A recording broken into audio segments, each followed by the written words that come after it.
Every now and then I go down this rabbit hole of hacking, programming, just tech.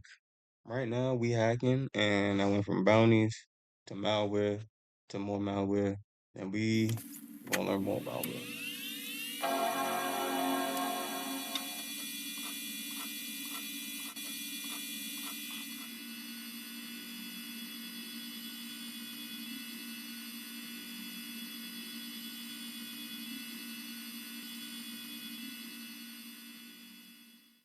Hey, so what did you think of that intro? Pretty cool, right? Yeah, that was it. It went along with my intro. I ain't gonna lie, gang. But yes, you did read the title correctly. I have made a keylogger. No, hold your applause, hold your applause. For those of you who are uninformed, a keylogger is a program that records every keystroke made by a user. Usually, First of all, shout out to all the IT creators. There was another dude live. He was making a vulnerability scanner. I'm gonna check that out, dog. Like y'all doing y'all thing. Shout out to y'all. Y'all deserve applause. with the intention of stealing sensitive information, like passwords. Now, before we get into the why and the how, we need to address something first. These visuals are trash. It's just subtitles in a white background. Fear not, that's where our special guest comes in. Say hello to Jira. Okay, now Jira, say hi. See? Look at her go. Jira is going to be assisting me with the videos so that the visuals are a little more interesting than just some subtitles on screen. Hopefully. I don't know, she kinda sucks. Yo, I always thought that I was gonna pivot and make videos like this. Let me know if y'all want an animated version of myself. Like, let me know if this is reacting stuff would be also cooler if I animated and had a little version of someone with a hat with the same voice though, because you know I'm not going nowhere. I ain't going AI nothing. I get some cartoons out of me, maybe. Okay, I'm sorry.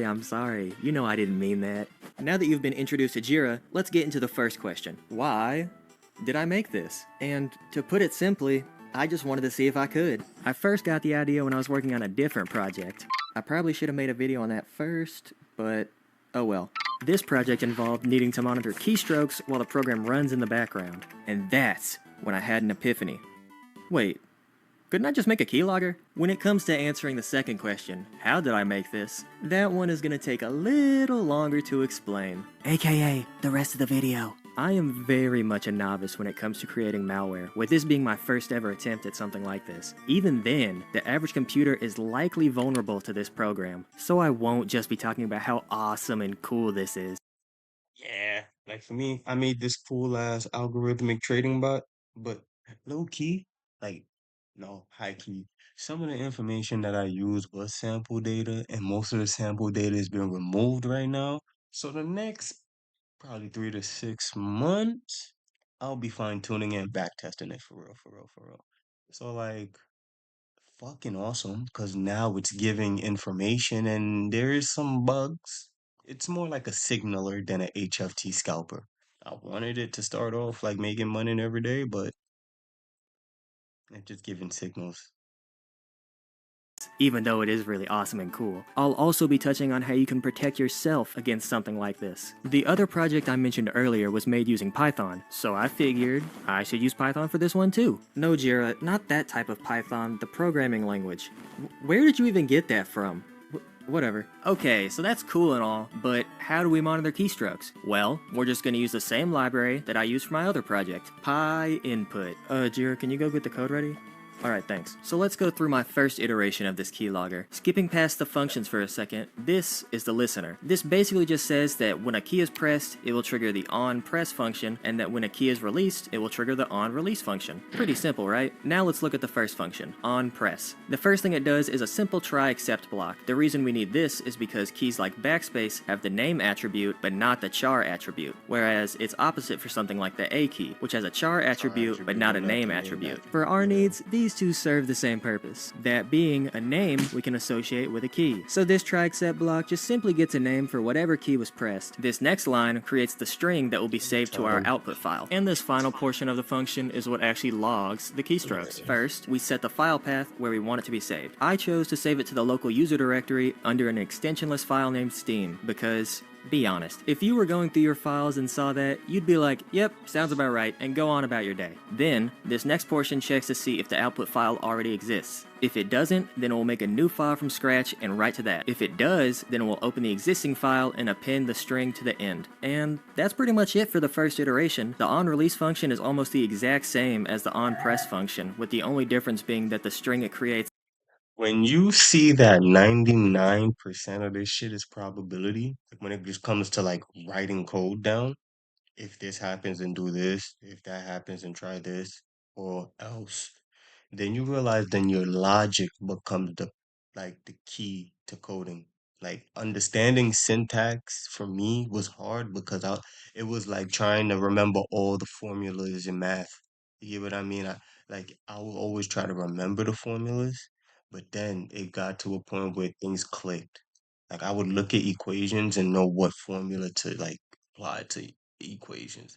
Some math problems, there's multiple ways to skin a cat, which is why I loved math after passing that like learning curve, because you don't have to learn every formula. You just have to be well versed in what formulas is out there. So like syntax, you just got to read the documentation for a key login project.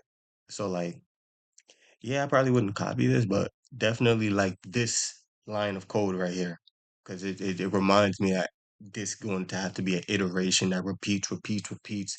And then if I wanted to apply like a scanner or some shit, you know what I mean? Make it like mine, then I could apply something, my feature or whatever feature, if said command stops happening. But this code right here is the general.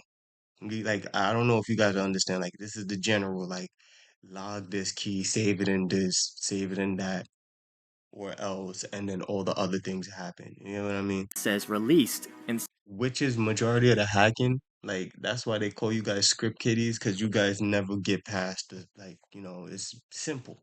Like hacking is simple because it's not like 3,000, 5,000 lines of code. It's literally at best 9 to 5. Like if you're doing some crazy shit. But most of the times your tools are like what 15, 20 lines of codes, and they're specifically there to fuck shit up. Like a hello world. instead of pressed. And boom, we did it. We made a keylogger. Here's what the output file would look like. Wait, what is that? Jira, zoom in. What is that? So, it turns out that hotkeys like Control-C register differently than how you would expect them to. So, instead of your output looking like this, it ends up looking like this. As much as I'd love to tell you that this was an easy fix, yeah, it was not. I scoured the internet for hours trying to find a library that would fix this for me, but in the end, I just had to do it myself. So I went through, manually inputting every possible hotkey I could, then taking note of its recorded output so I could swap it with the correct one. That ultimately resulted in this monstrosity of a function. Just a giant collection of try, except, and if-else blocks. Is there a better way to do I said that. do You know this? what I I mean? would sure hope so, but I couldn't find. Problem solved. The output file looks how it should, so that means we now have a fully functional keylogger. But wait, if this program was installed on another person's device, how would we get the logs? Simple, we can just use a Discord webhook. Now, you may be asking yourself, what is a webhook? Well, to put it simply, it's a method of notifying one Yeah. system through an event To triggered another by another. system. Using Yeah, because even for me, the only reason why I heard of webhooks, and this is why you guys need to build with AI, but understand what you're building after. So the only reason why I know webhooks is because I kept running into an issue, which was webhook related, but I was not using webhooks. I was using some sort of if it's API, it's a version of API that's not real time, because the information I was gathering wasn't real time information. It was just API information. And the API key that I was using had to have webhooks specifically clicked on so I could like get the real time WebSockets. I think that's what they call it or whatever. a Discord webhook specifically allows for this notifying to be in the form of a message. It's kind of like a Discord bot, except this is one-way instead of two-way. Okay, sweet, so we can use that to send the logs, but how does the program know when to send them? There's multiple ways I could have gone about this, such as having them send every day at a certain time, or having them send every time the computer starts up. I chose to set it up to where it sends the logs whenever the output file reaches 300 or more entries. Now let's look at the code. First, let's stop by the onRelease function. It looks a little different from the last time I showed it, but this is mainly because the function can now act differently if the output file is empty. More on that in a minute. What we want to focus on are these two lines. The first line gets the number of entries. And that's most of the reason why you people can't really get passwords or some of these information. Like you're copying so much code, your logic is off. Like if I'm gonna write something for keystrokes, I'm going to make sure to implement once said website is opened, make sure to start logging. And that's just something that would be like specific to me because everybody likes social media. So I want to make sure the logic I implement attacks people who are dumb. But I understand the view of making malware. Congratulations on making malware, bro. Don't stop making malware, but don't reveal too much. You know what I'm saying? Like one thing I learned building the bot is I will never do a live-a-thon about it again because I got into API issues. Niggas was trying to hack my shit. It's just a lot of different things that I wasn't upset about. Like I set out to be a concierge to it. So safety and measures is what I was observing. Never doing a trading bot on stream again. You get what I mean? Because you invite certain characters. Until this day, I keep getting these crypto wallet people who won't stop commenting spam comment bot stuff. But this is part one of pen testing. If you want an algo bot now, you're just going to have to reach out to me outside of YouTube. And I could do more of a scanner and see who real, cool, and more of a vetting process. But commercially, yeah, this is not an industry where you'd want to be helpful or kind. You'll get fucked over, and FTX will happen to you quick.